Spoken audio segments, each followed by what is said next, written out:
उपस्थित असलेले तुम्ही सगळे बहीण देशाच्या लोकसभेची निवडणूक आली आणि या निवडणुकीमध्ये जी काही स्थिती आहे देशाची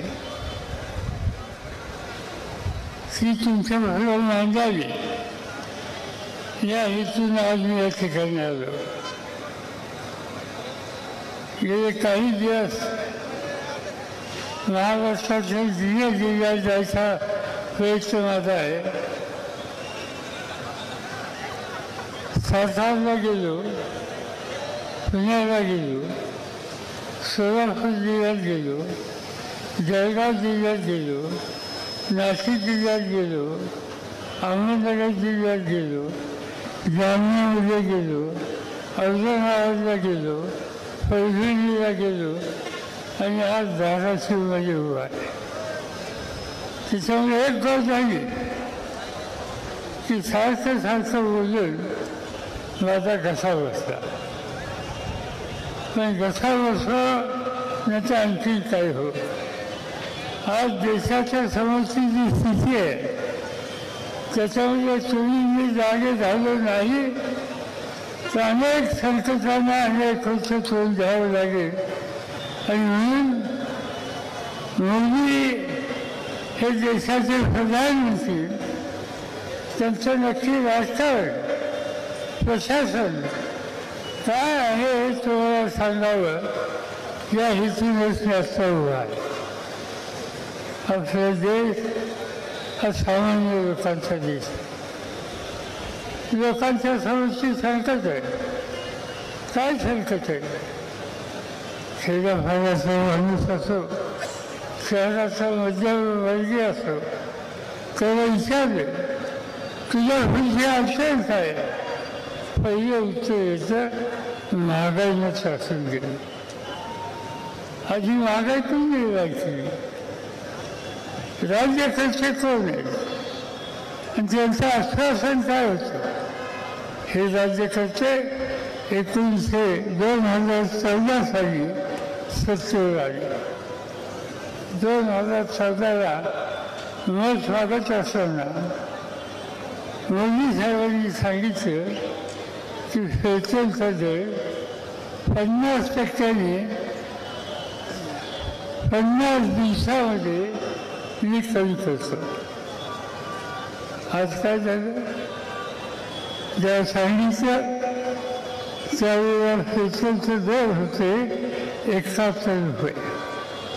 ते 71 रुपये दर लिटरचे 50 दिवसात कमी करणार होते. आज 3650 दिवस आले. पेट्रोलचे दर खाली आले का? आज पेट्रोलचा दर एका लिटरला 106 झाला. म्हणजे होता 71 50% कमी करायचं आश्वासन आणि आता 106 करून टाकले. पेट्रोल वाढलं की प्रवास वाढत होता. पेट्रोल वाढलं तर शेतकऱ्याचा शेतीचा माल विकायला न्यायचं म्हणलं तर त्याचा ओझा वाढतो. पेट्रोल वाढलं वाढल्याच्या नंतर घरखर्च वाढतो आणि महागाची ही झळ सामान्य माणसाला अधिक बसायला लागते. एक झालं पेट्रोल.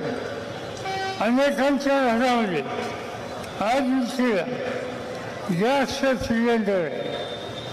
काय किंमत होती? मोदींनी 2014ला घरगुती गॅसच्या संबंधीची किंमत 50% आणायची कबूल केलं.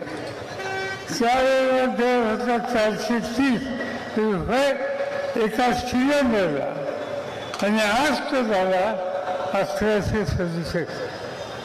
हा त्यांचा हिशोब. सिलेंडरचे दर वाढले, पेट्रोलचे दर वाढले, डिझेलचे दर वाढले. सामान्य माणसाचा संसार आणि व्यवहार चालवलं हे दिवसेंदिवस अवघड होऊन बसलं. आधीच्या पक्षांनी सांगितलं या देशामध्ये तरुण लोक आहेत आणि तरुणांच्या समोरचा सगळ्यात मोठा प्रश्न कोणता असेल तर तो बेकारीचा प्रश्न. आज त्या बेकारीच्या प्रश्नाची काय स्थिती? या जगामध्ये एक संघटना तिचं नाव ILO, इंटरनॅशनल लेबर ऑर्गनायझेशन, कामगारांचा आणि वेगवेगळ्या तरुणांचा सर्व जगाचा अभ्यास ते करतात. आणि त्यांनी असा आवाज दिला की हिंदुस्थानामध्ये 100 मुलं जर घेतली तर त्यातली 87 मुलं ही बेकार. 87% तरुणांच्यामध्ये आज बेकारी आहे आणि त्यांना 100% रोजगार द्यायचा शब्द मोदी साहेबांनी दिला होता, त्याच्यात काही त्यांच्या ठिकाणी केलं. पण केलं काय केलं?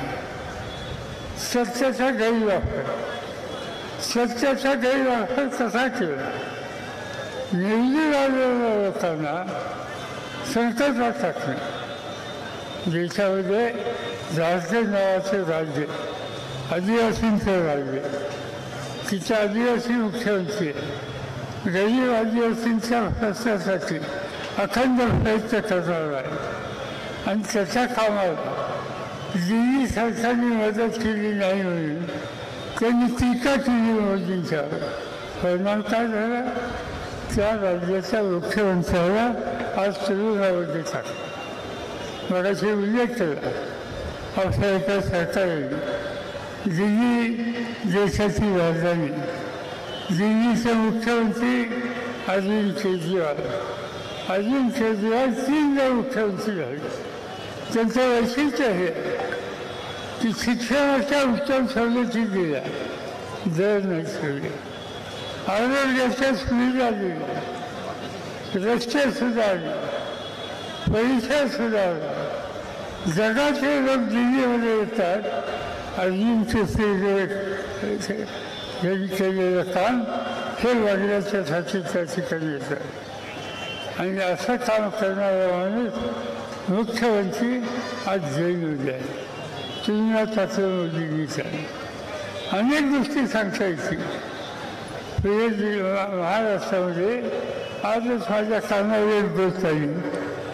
एक गोष्ट अशी आली की मुंबईच्या कृषी बाजार समितीमध्ये निवडून आलेल्या कमिटीच्या लोकांना कुठे काहीतरी आजार झाले तर त्याचा एक मुख्य माणूस संजय पानसरे त्याचं नाव त्यांना आज अटक करून टाकली.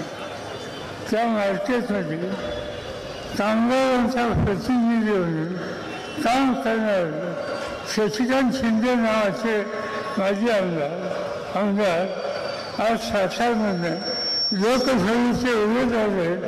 ते आणि त्यांच्या सरकारांना नोटीस आली. निवडणूक चालू असताना लोकप्रतिनिधी असलेल्या व्यक्तीला आज नोटिसा देतात, त्यांना अटक करण्याची दमदाटी देतात. याचा अर्थ सत्य आहे की सत्याचा गैरवापर करणं हे एक तरी काम आज या देशाचे प्रधानमंत्री करत आहेत. आणि ते जर चित्र बदलायचं असेल तर या निवडणुकीमध्ये ओमराजे निंबाळकरांना मोठ्या मतांनी विजय करणं हे तुमचं माझ्या सगळ्यांचं कर्तव्य.